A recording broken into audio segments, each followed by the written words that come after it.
Shivaya. Namah Shivaya. Om Namah Shivaya. Hare Hare Bhole Namah Shivaya. Namah Shivaya. Om Namah Shivaya. Hara Hara Bhole Namah Shivaya. Namah Shivaya. Om Namah Shivaya. Hare Hare Bhole Namah Shivaya. Vishveswaraya Shiva Vishveswaraya. Hara Hara Bhole Namah Shivaya. Vishveswaraya Shiva Vishveswaraya. Hara Hara Bhole Namah Shivaya. Namah Shivaya. Om Namah Shivaya. Hara Hara Bhole Namah Shivaya. Namah Shivaya. Om Namah Shivaya. Hare Hare Bhole Namah Shivaya. Hare Krishna Krishna Krishna Hare Hare. Radhe Krishna Krishna Krishna Radhe Radhe. Radhe Krishna Radhe Krishna Radhe Radhe. Radhe Krishna Krishna Krishna Radhe Radhe. Radhe Krishna Radhe Krishna Radhe Radhe. Radhe Krishna Krishna Radhe Radhe. Radhe Krishna Radhe Krishna Radhe Radhe. Radhe Krishna Krishna Krishna Radhe Radhe. Radhe Krishna Radhe Krishna Radhe Radhe. Radhe Krishna Krishna Radhe Radhe. Radhe Krishna Radhe Krishna Radhe Radhe. Radhe Krishna Krishna Radhe Radhe. Radhe Krishna Radhe Krishna Radhe Radhe. Radhe Krishna Krishna Radhe Radhe. Radhe Krishna Radhe Krishna Radhe Radhe. Radhe Krishna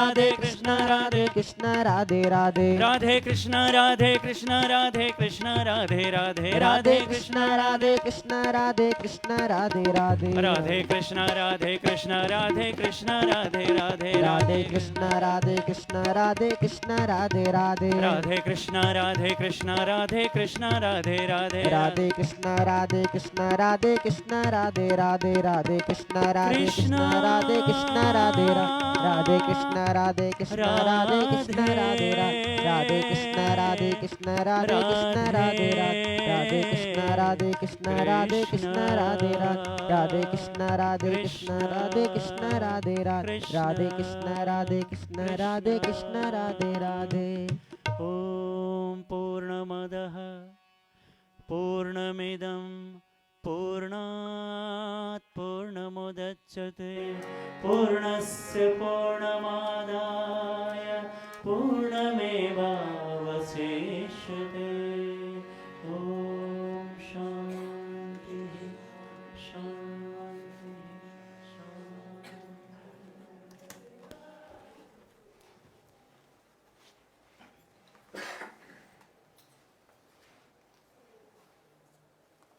Welcome to satsang.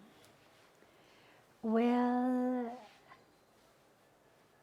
start by spending a few minutes in quiet meditation together. So in order to allow that to be as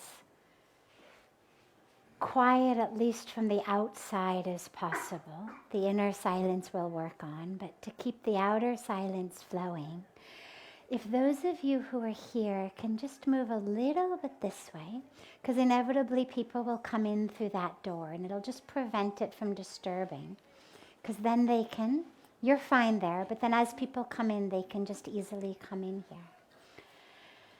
And find a position that you can sit in without moving for, say, 7 or 8 or 9 minutes, not too long. But try to find a position that doesn't require you to adjust it. Put your purse down, your keys down. Phone is on silent.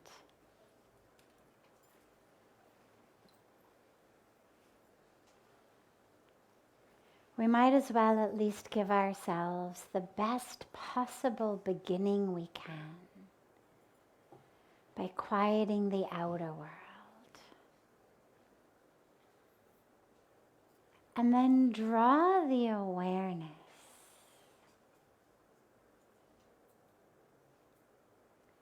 draw it from the outer world. Pull it inward. Allow yourself to really consciously and with great intention grab those senses, our sense of sound, the noises we're picking up, our sense of sensation, that in the world around us, the smells, the feelings around us, it's cold, it's hot, it's itchy, it's windy. Take all of those senses and pull them inward. We're not shutting them off, but we are consciously drawing them from being focused on the world outside to being focused on the world inside.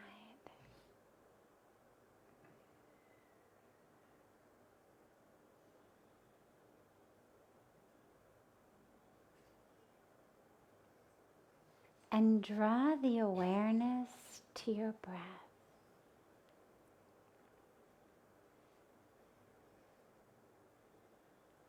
It's not watching the breath from afar, but it's about merging the awareness into the breath. See whether you can bring your focus, your attention so deeply into the breath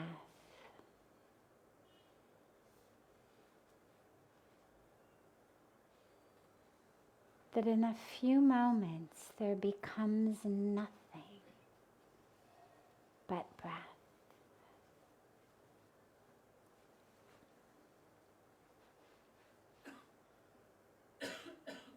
But you have to stop moving to make it happen.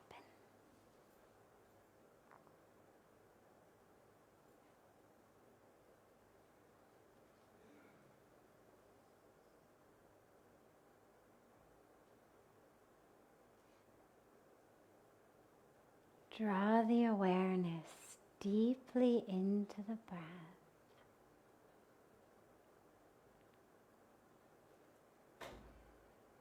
As it fills in from the world outside and exhales back from the inner to the outer.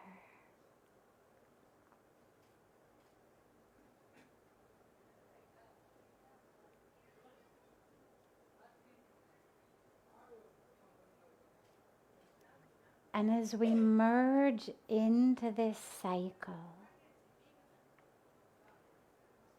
of inhaling from the outer to the inner and exhaling from the inner to the outer,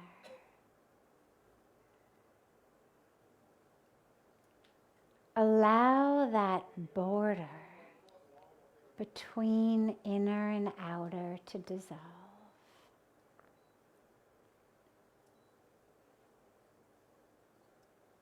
So we're breathing from the self to the self on the inhalations and exhaling from the self back to the self on the exhalations.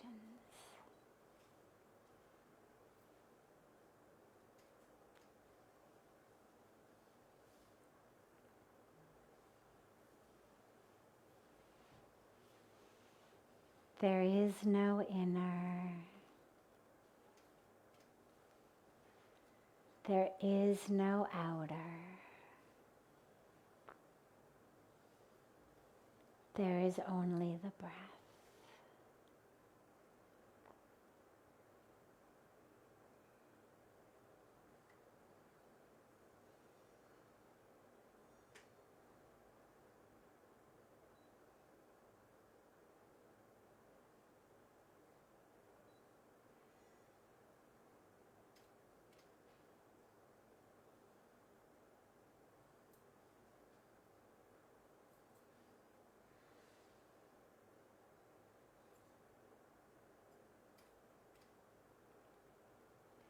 If you find that your mind wanders, you can give it a simple mantra of so hum. You can chant so on the inhalations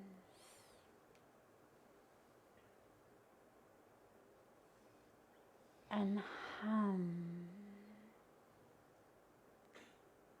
on the exhalations.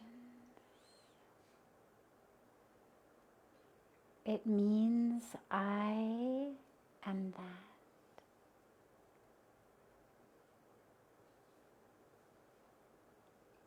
I am the creator. I am the creation.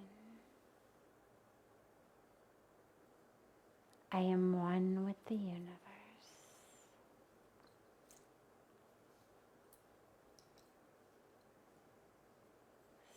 So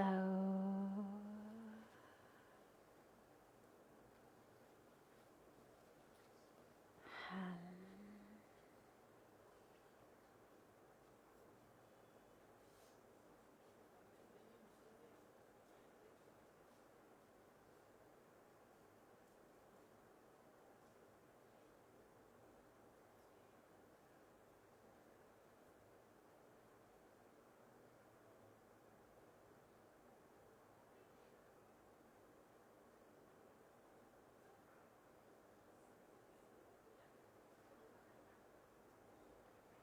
Allow that awareness to stay merged in the breath.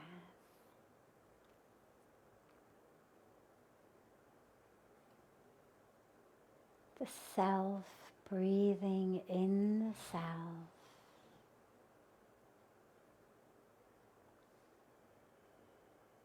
And exhaling back into the self.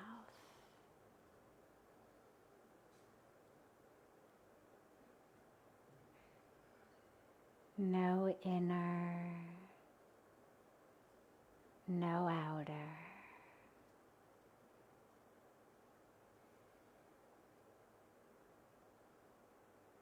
No boundaries at all. Only the breath.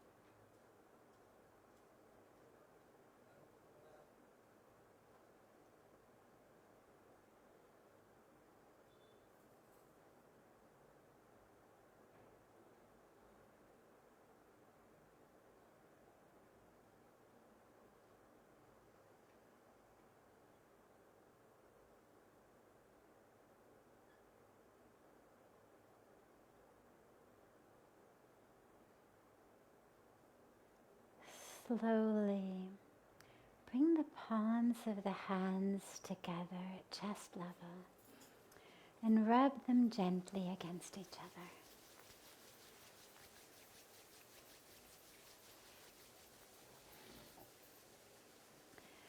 Press the palms of your hands into your closed eyes.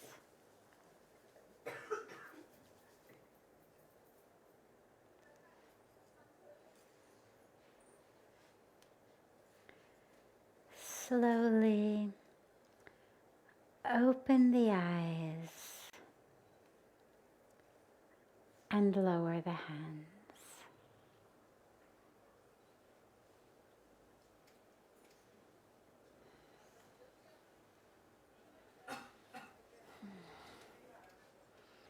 Welcome again to satsang. We'll start as always with a question or two that have come in advance, and then open it up to any questions that anyone here may have. How does one love oneself? And what does it even mean to love oneself? So, I think we should take the second first and the first second, because we have to know what it is before we talk about how to do it. So, what is self-love? There's two elements of it.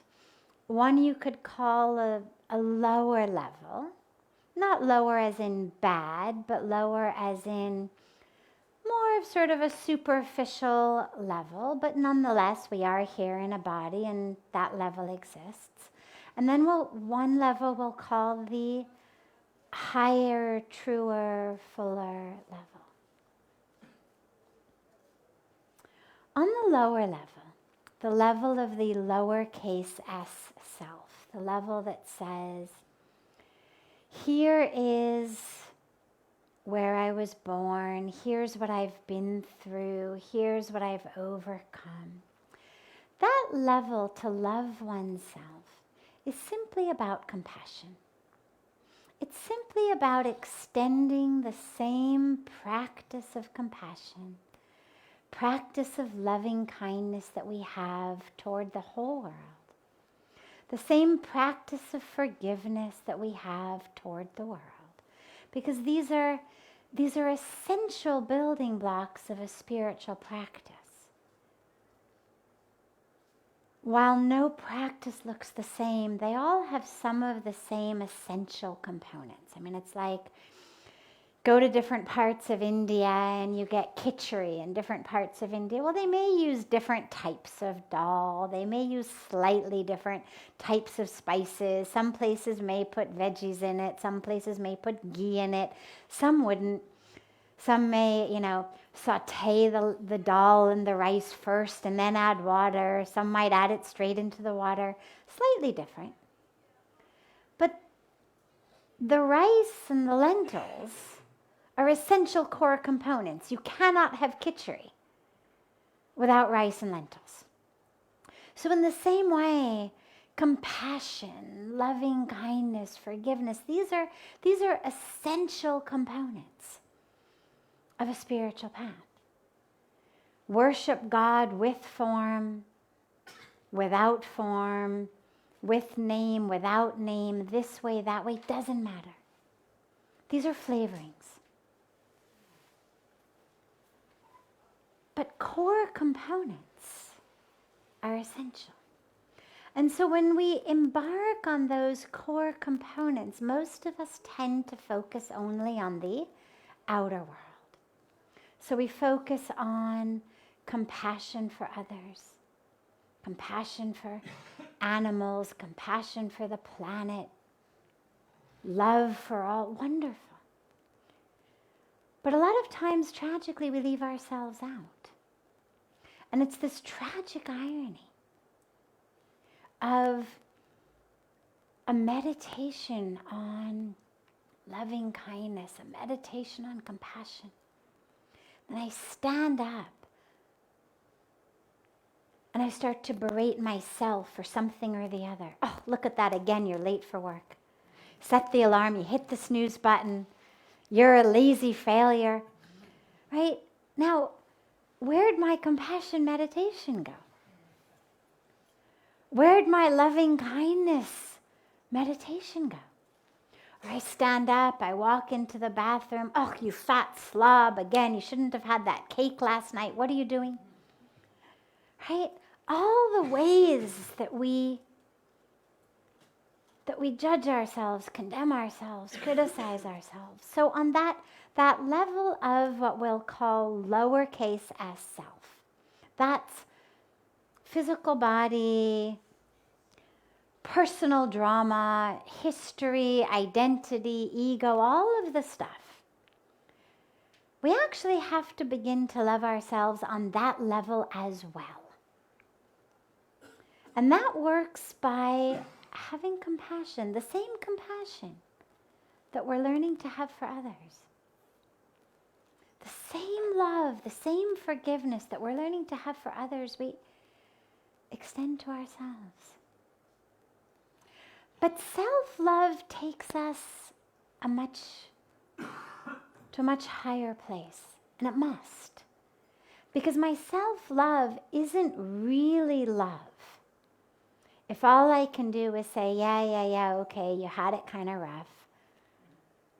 All right, yes, you're in this situation, you've had this happen, you've had this trial, this tribulation, we've all had it. And if you haven't had it, that's something else to be compassionate for. You poor thing, you haven't actually been challenged or touched.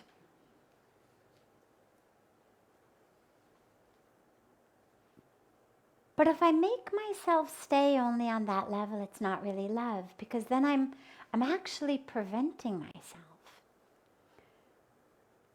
from knowing the truth of who I am, that capital S self. That self that isn't my body, that isn't the drama, that isn't what I've been through, that isn't the history, but that actually is spirit, soul, consciousness, love, truth, whatever word we use for it. And so real self-love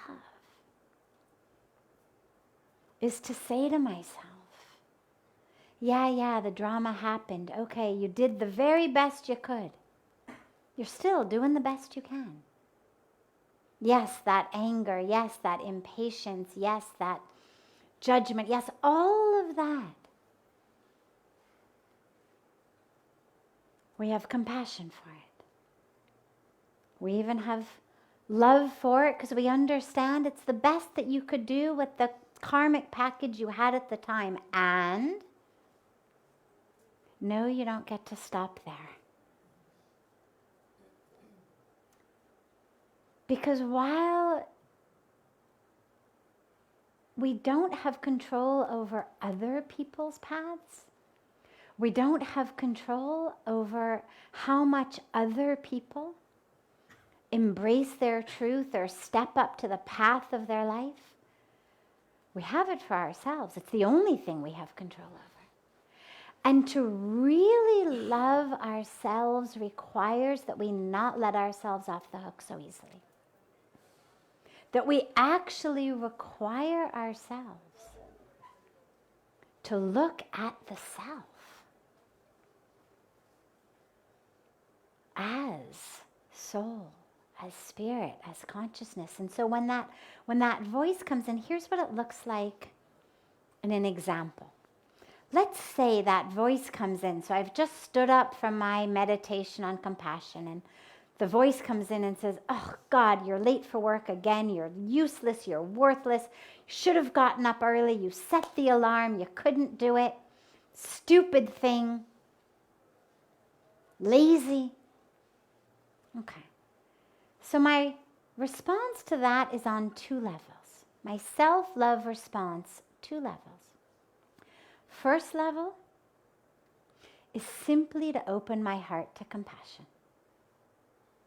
Simply to be the one to take that oversleeping self into your arms.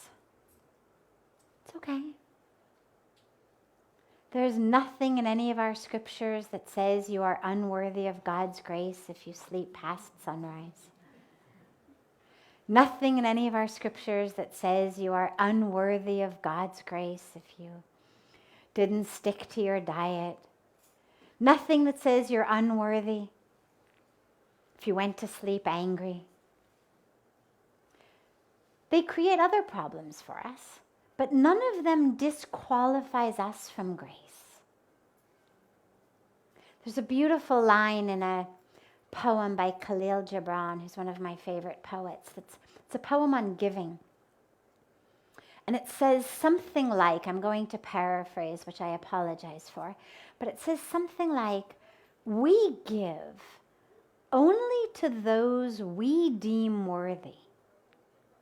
But surely those whom the universe has deemed worthy of their days and their nights is worthy of all else from you. And so surely if I have awoken this morning, the universe has deemed me, grace has deemed me worthy of another day. And if grace has deemed me worthy of my night and my day, surely I'm worthy of a little bit of compassion from myself. Grace has not said, fine, this morning was your last chance, you hit that snooze button, it is over. Here I am, hit the snooze button, but still worthy of occupying my place on planet Earth. Still worthy of the water that flows out of my tap into which I get to bathe. Still worthy of the ground beneath my feet. Still worthy of the breath in my lungs. And so from that place, we embrace ourselves with compassion and love. But because it's ourself, and because it's the only thing over anything in the world we have control over, and because it is our only true purpose on earth, which is to wake up, which is to know the truth of who we are. Our highest purpose in life is not just to be able to experience compassion. When we get angry, feel jealous, lose our temper, oversleep, overeat, whatever it may be, our highest purpose is actually to know that none of that is us. The one who throws the temper tantrum, the one who feels jealous, the one who oversleeps, the one who overeats, none of that is us. Who we are is soul. Who we are is consciousness. Who we are is that love, that light, that truth, that ecstasy that we touch, even if just for a brief moment. In our meditation, in our prayer, in our arti, in our yoga, whatever we do that brings us into touch with that, that's who we are. And so self-love, capital S self-love, requires us to push through the ultimate untruth. When we pray, asatoma sadgamaya, tamsoma jyotirgamaya, mrityorma amritam gamaya. One of the most core, powerful tenets, prayers of our tradition. It says, oh God, lead us from untruth to truth, from darkness to light, from death to immortality. Core prayer, 3 lines. Untruth to truth. Doesn't just mean from lying on my taxes to being honest on my taxes, lying about the affair I'm having to coming clean about the affair I'm having. No. It's from falsehood to truth. What is the ultimate falsehood? The ultimate falsehood is I am this body. I am my identity. I am my history. So lead me from that to the truth of who I am, which is soul, spirit, consciousness, divinity. Lead me from darkness to light. Now, in the Indian spiritual tradition, in the Vedic tradition, who we are at the core is light. It's not about lead me from darkness at the core. No. At the core you are light. At the core you are divine. At the core you are perfect and pure.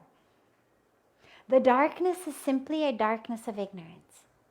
So it's not about self-development. The self is already perfect, the capital S self. We don't believe in self-development. That would imply somehow that God left you half-baked. The self is perfect. The darkness is the darkness of ignorance that says, I am my history. I am my bank balance. I am what's happened to me. I am all this nonsense in my mind that I am that. That's the darkness. Lead me from that into light. The guru, the word guru, literally means the remover of darkness, the bringer of light. That's what the word means. So when we pray for a guru, when we have a guru, it's lead me from this darkness of ignorance, this darkness of ego, this darkness of thinking I am my story, into the light of knowing who I really am. And then lead me from death to immortality. Now this is really interesting because the body is made up of matter, the 5 elements. We have innumerable scriptural passages reminding us of the temporariness of the body. So death to immortality? What are we praying for here? Are we praying, oh God, please absolve me from the very laws that you put into practice? Oh God, yeah, everyone else has to die, but not me. Oh God, undo the nature that you created just for me? And of course, do we even want that? I mean, imagine you keep aging, finally you get to your 90s, 100, you're wrinkled, you're frail, you're old, things start shutting down. Is the highest goal to kind of stay on in that state forever? Of course not. People at that age start praying, okay, God, take me up, I'm done. If I have to do this, send me back with a new body. The highest prayer certainly can't be, let me live in that state forever. So what is that prayer? What is that immortality? It's, oh God, lead me from identifying as the part of me which is mortal, the body, to identifying as the part of me which is already immortal. I don't need you to make me immortal. I am immortal. But help me shift my focus, shift my identification, shift what I call I from this story, this drama, to that which is immortal. And to push myself into that is the highest form of self-love. To simply say, it's okay, don't worry, you can set the alarm again tomorrow morning, is good. It's better than spending the day hating yourself. But it's not our highest form of self-love. The highest form of self-love really is kind of a tough love. Because the ego is really insidious. And so the ego is able to come in and say, oh, we're practicing self-love now? Okay, great, I can do that. You got angry? No problem. They deserved it anyway. So that is what we're going to call the ego wearing the mask of self-love. The ego saying, yeah, it's okay. You were right to get angry. What an idiot they are. Can you believe it? Yeah, of course you got angry. To hold our hand to the fire and say, nice to see you, Madam Ego, or Mr. Ego, depending on how we interact with our personal lower selves. Nice to see you, but you're not going to pass off as self-love today. Because self-love is actually the hand to the fire that says, okay, it is okay that you got angry because it's over and I cannot rewind 5 minutes ago. That is what makes it okay. Is simply that here we are after the fact. I'm not going to live in the past. I'm not going to live in shame. I'm going to live right now. And right now requires me to say, what has happened in order to move forward. Anything else simply chains me to the past. But in this moment, with my hand to the fire of self-love, I say, but we are going to stare into that which made you angry so that it doesn't happen again. And what is that? That is ego. That is false self. That is attachment to my story, to my drama. And we're going to hold your hand to that flame such that it doesn't happen again. When we perform our yagna ceremony, the beautiful fire ceremony that we have before the arti, we offer these seeds into the fire. And the seeds are a symbol of the ego. That's what it symbolizes. Otherwise, why put seeds in a fire? Like, what's the point? The meaning of this is that seed symbolizes the ego. And so if you take a seed and you plant a seed in fertile ground and you water it and you shine the sun on it, what happens? Yeah, it sprouts, grows. Try to uproot it as a seedling, no problem. Try to uproot it as a tree, big trouble. Uprooting a tree is really difficult. Its roots are deep in the ground. And the same thing happens to the seed of our egos.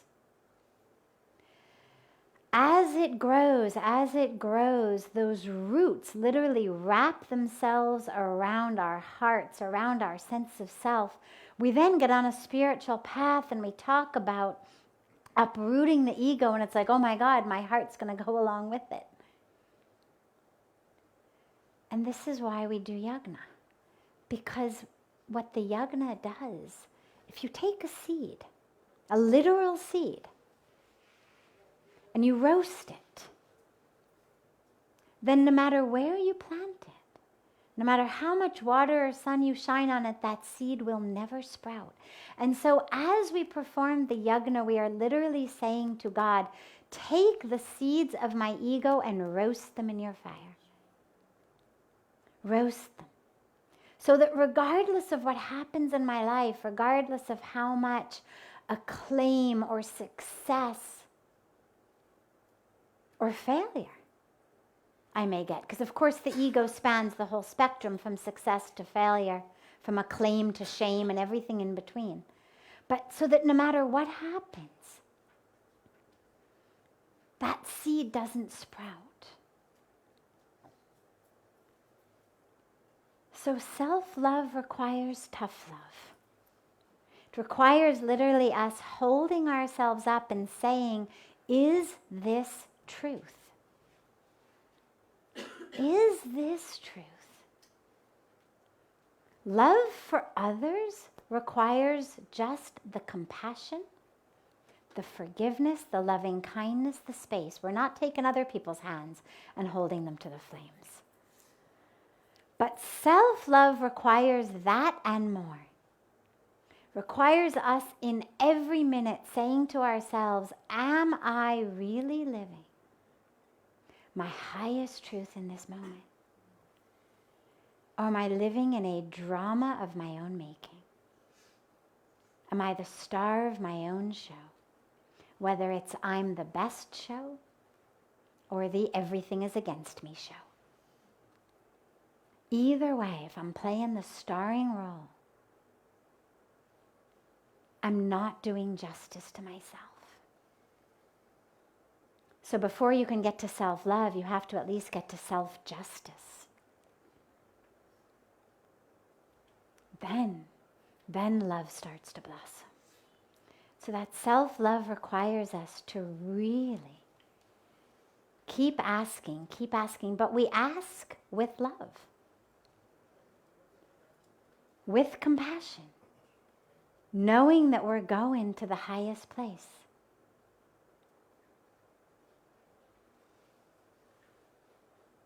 So that's what it looks like. And you're all in the right place. You're in Rishikesh. You're on the banks of Ganga. You're in satsang. It's the way in. But it also requires you to go in with your mind. Because unfortunately, as we know, wherever you go, there you are. So requires us also with the mind, the minute the mind starts playing its game, to hold that to the fire. Is this my highest truth? Is this my highest truth? Is this my highest truth? And that's the highest form of self-love you can practice.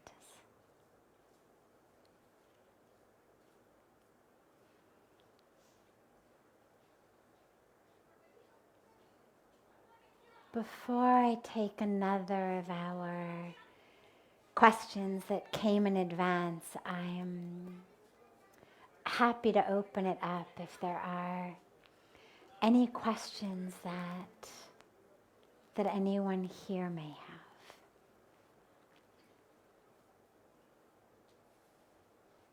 Yes. How can we have hope, faith and trust in the betterment of a person and humanity as a whole, despite seemingly repetition of destruction, for instance, of the environment and these kinds of things? Great. So how can we have hope, faith, and trust in people and in the world with what's happening in the world, the destruction that we see?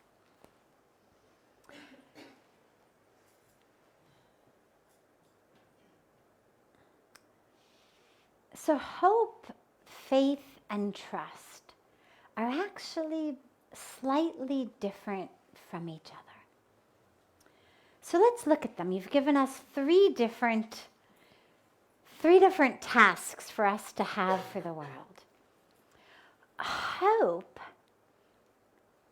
Hope is the easiest, because what hope requires only is a child's mind. Not a childish mind, but a child's mind, meaning children, one of the most beautiful things about children is their ability to move from one moment to the next. They may be very upset in this moment, but it's like a line in the water. It's very rare, if ever, that a child is going to be upset today about what happened yesterday.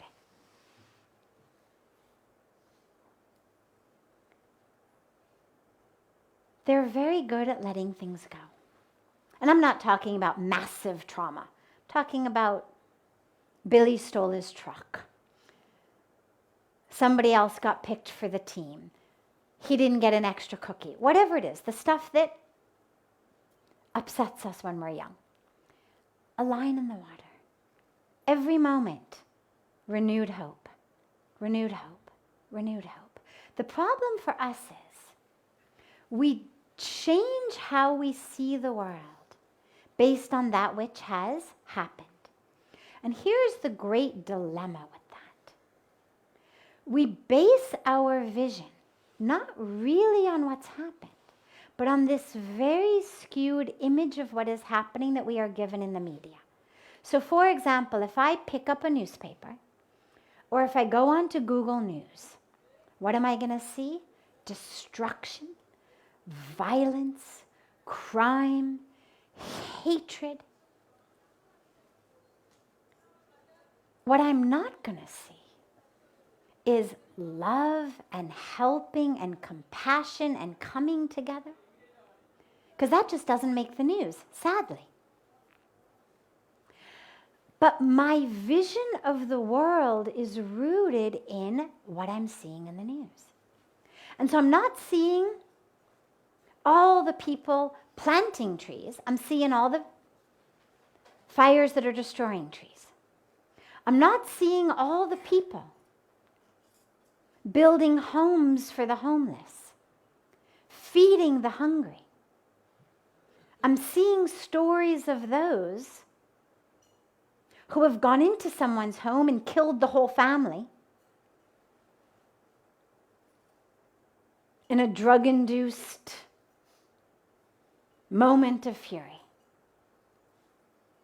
And it's not that we should ignore those things, but what we know from a scientific standpoint, I mean, my academic background is psychology, and what we know from this is that we have very, very specific and very predictable biases based on the information we are fed. And what we are fed is information that sells. It's sensational. It's violent. It's the stuff that pulls at us emotionally. Oh my God, oh my God, oh my God. And this is a great tragedy because I walk into situations based on what I think the world is like. There's a beautiful story of a wise man, and he's sitting on the road, and a pathway in the village, and a man walks by him, and he says to him, "Baba, what's the village like up ahead?" The wise man says to him, "Well, where are you coming from?" And he says, "Oh, I'm coming from such and such village." And he says, "Oh, and how was it?" And the man says, "Oh, the people there were beautiful. They were filled with love, filled with generosity, filled with compassion. My God, I was so sad to leave them." And the wise man says, "Well, good news, because the people in the village up ahead are exactly the same. They're beautiful people." So the man happily goes on his way. Short time later, another man walks by and says, "Baba, tell me, what are the people like in the village up ahead?" And he says, "Well, where are you coming from?" He says, "Oh God, I'm coming from this village. People were horrible. They were liars and cheaters and thieves. Couldn't wait to get out of the village." The wise man says, "Oh, I'm so sorry. I've got really bad news. People in the village up ahead are exactly the same." The man says, "Oh, Cello, what to do?" He keeps going. Now, sitting with the wise man was a young boy, and he says to him, he says, "Baba, how is it possible? There's only one village up ahead. You told the first guy that the people there are honest and wonderful and loving. You told the second guy they're liars and thieves and cheaters. How is it possible?" And the wise man said, "Because the first man sees the world through the lens of love and compassion and generosity, and the second man sees the world through the lens of negativity, they're each going to find what they are looking for. And this story helps us understand really a great tragedy of our world today with this too much news, fake news, is even the news which is real, true, is that which someone decided was sellable. That is the only thing that determines that which gets published today.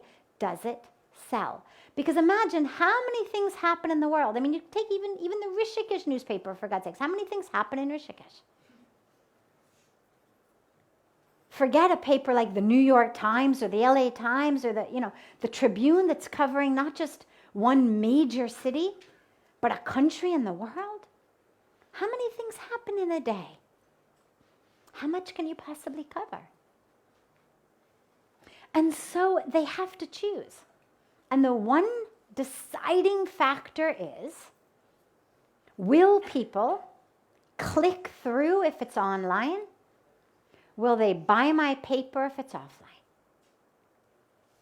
And how we move through the world is now being determined by the news that we see. And so this is where it's really important for us to ensure that, like the child's mind, that we are able each day to begin with a fresh start.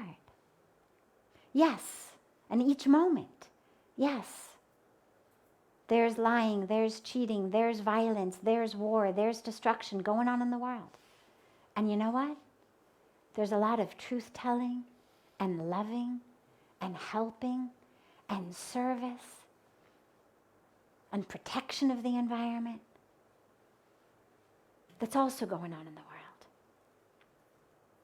And so hope is that which I decide I'm going to use as my way of seeing the world. And that's up to you. Which way you want to view the world.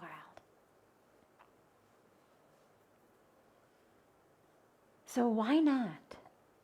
Why not move through the world expecting the best? Because what we know, here's another thing we know from psychology, is our impressions of people actually determines how they act. They've done these fantastic studies with kids in school where they tell teachers at the beginning of the year, they'll take a class full of, say, 50 kids, and randomly choose which kids they're going to say are the smart ones, which kids they're going to say are the stupid ones, which ones are the well-behaved ones, which ones are the trouble kids. And they tell the teachers in the beginning of the year, by the way, these are your top smartest kids. These are the stupidest kids. These are the ones, you're going to love them. These are the ones, watch out. And what they find at the end of the school year, those children who were randomly selected as the smart ones score the best on the tests. Those kids randomly selected as the stupid ones score badly on the test. That's simply the teacher expecting one thing from one kid and expecting something different from a different kid is enough to actually pull that out of the child. And we're all basically just like big kids. It's not like they're a different species. And so as you move through the world, move through with hope. Every day. Everyone can change. Faith. Faith we have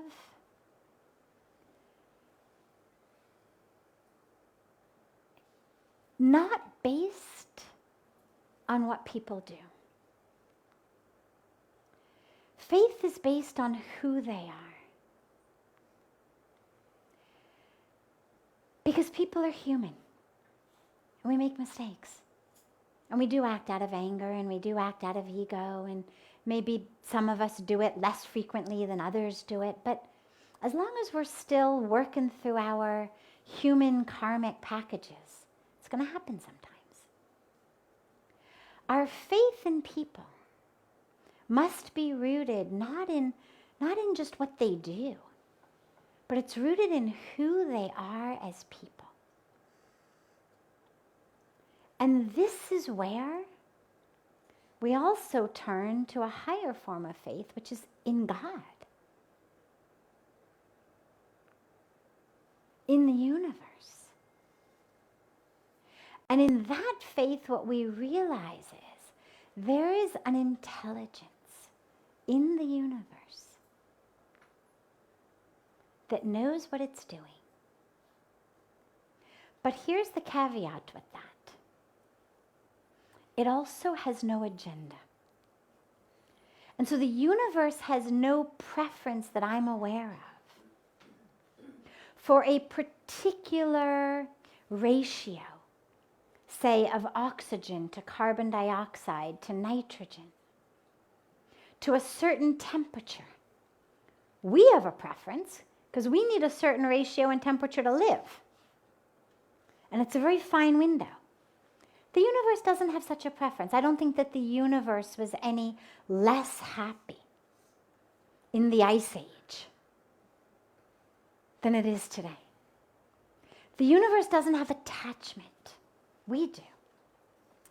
And what I mean by that, and where it's so important, is that faith has to be in us as people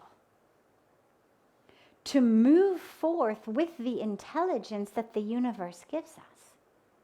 The caterpillar gets a sign, a signal that says, climb the tree to become a butterfly. But if it ignores it, it says, forget it, not going. Well, the universe isn't going to pick it up off the ground with invisible hands and throw it into a cocoon that the universe weaves for it itself. Because see, we've been created by the divine and of the divine. But for better or for worse, we've been given free will. And that's where we come to trust. Because we have to trust that people will use their free will for good. But with trust doesn't mean that I throw my common sense out. There's no inverse relationship between trust and common sense. It doesn't have to be that the more I trust, the less common sense I have. I have to allow both of them to go together. So I have trust and I have my common sense. What that means is I'm going to trust that people are going to use their free will best way possible. And I'm going to use my common sense to know how I individually need to listen to that intelligence that flows through me. And that's what we are all called upon to do. And the question really is, what's your alternative? You've got, say, in a good situation, 90-something years, maybe even 100-something years. I think average life expectancy is 80-something. Most of us have already spent a whole bunch of that. So however many decades we've got left, and of course, there's no guarantee that we're going to live all the way to life expectancy. We don't come with any kind of a warranty. And so the question is,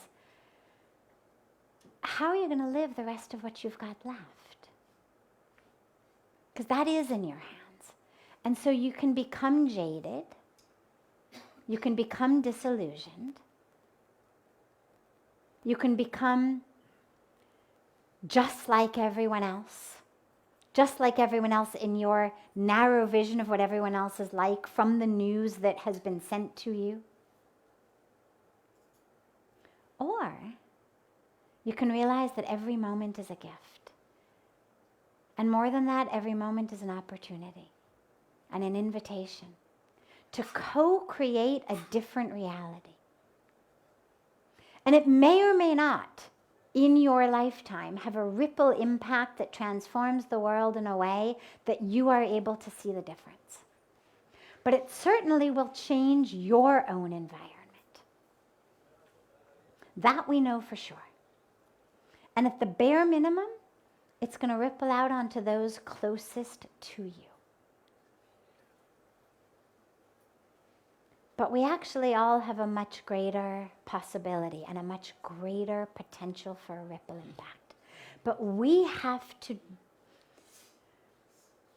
really accept that invitation to co-create, because we have a choice. That's how we use our free will.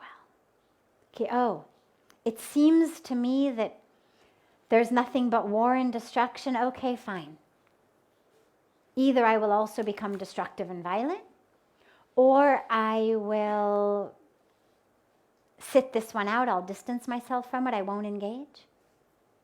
I'll just try to find peace in the midst of everyone else's misery, which just cuts me off from the truth of who I am, which is one with the universe.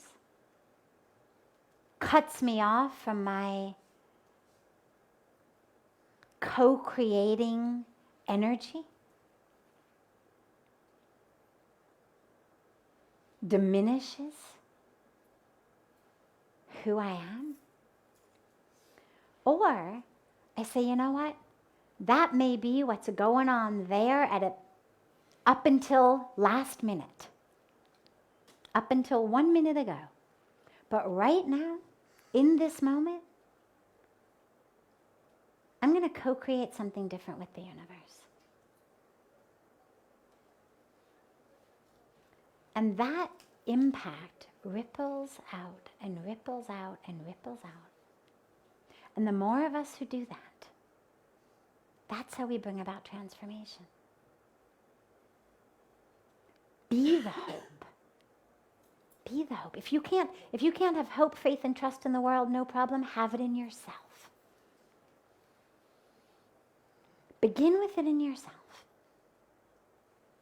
And then slowly, slowly, slowly, what you'll find is you magnetically connect with others in whom you can have it. And it draws people in. And that energy grows, as does the ripple impact. And that's what we're all called upon to do, is to just live in alignment with that wisdom of the universe. And let it flow through each of us in the way it's supposed to, which, by the way, none of us even knows. But if we allow it to, then we become the hope. We become the hope for others. We become the one in whom others can have faith and trust. And then slowly, slowly, slowly, slowly, slowly, a whole new world gets created.